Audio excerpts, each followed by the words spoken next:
Welcome to another episode of Low Budget Shooting. What I've got here is a Krag Jorgensen, and this guy, there's a cartouche on the side here, was made in 1898. Now I did a short on this a while ago when I first got it, and this was broken and a big chunk was out of it, and I had to obviously fix the stock. I used Acraglass. It does a good job with the black dye. So anyways, the gun's back together. And this gun isn't a historic firearm. This is actually the first firearm that was specifically made for the U.S. military.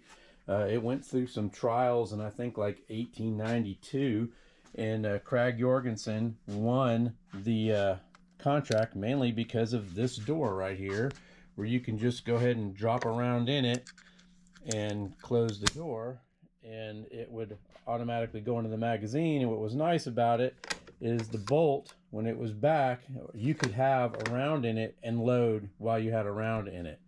So this seemed like a great idea at the time, and this gun was used in the Philippine War and the Spanish-American War. And what we found out in one of the wars, there's some nice U.S. Army model 1898. We found out in the Philippine War, I believe it was, and I think they were using 7mm rounds. They had stripper clips in their guns, and it turned out that the stripper clips were actually faster than using this method right here. And eventually this gun went out of production, and that's when the Springfield 1903 came out. And one of the things, which was a 30-06 also instead of the 30-40, one of the other things that was kind of historic about this gun too is the fact that prior to this we were using a 45-70, which I have one in my gun cabinet right here.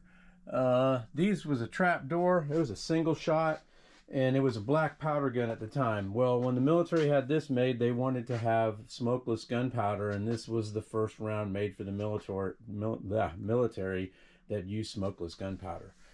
So it's pretty historic. So I got it together. This one has, I opened this trapdoor because this thing is a pain to open up on your own, but it has the cleaning kit in it, and there's the little oiler down in there too.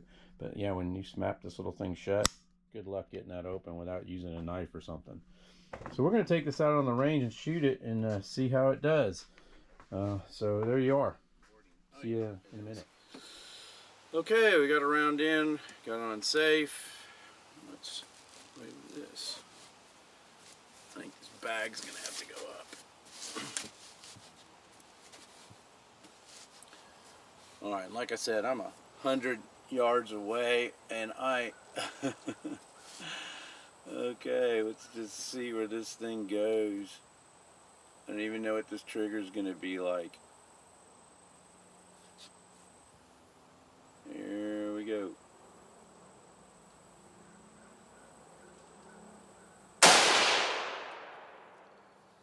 Alright, let's see if I hit paper. Wow, I did. A little bit on the bottom right.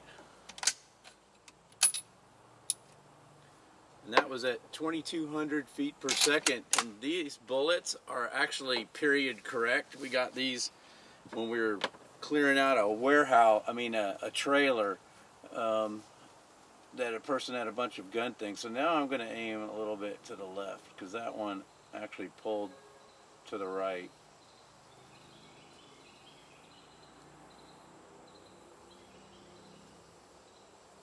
That thing's got a thump to it. Alright, that was a little bit lower. So right now I got a 9-inch spread. That bullet was 2,000 feet per second. So there is some inconsistencies here. And there we go. This is cool. This thing thumps you though. There's no doubt about it. Alright, we're going to try a little higher up.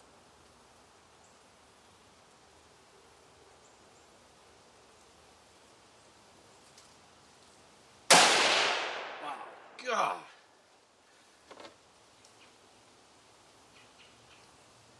Well, we're hitting paper. We got a 7-inch spread.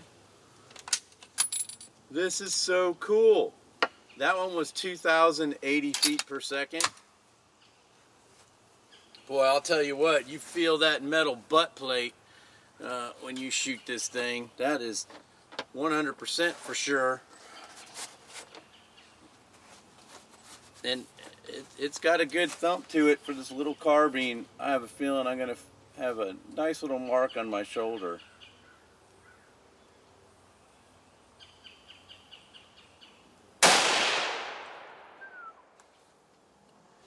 Let's see, where did that one go? That one was 2,094 feet per second. I think I got one more. Yep. Do one more.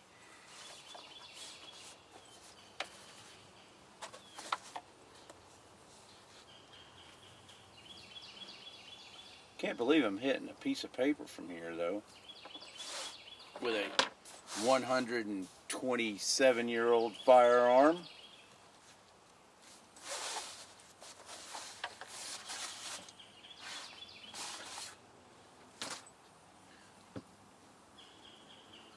Alright, here we go.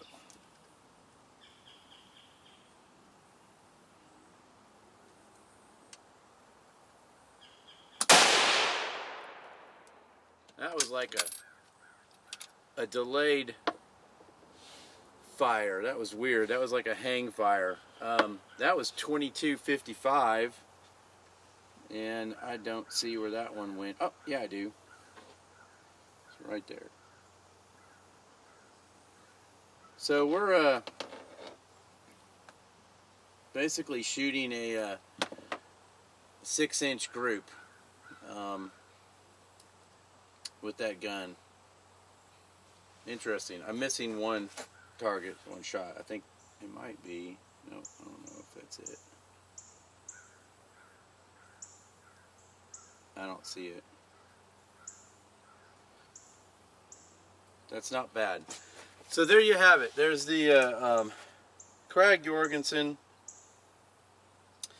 The gun was short-lived because in 1903 they came out with the Springfield 1903, which shot a 38.6 bolt-action stripper clip.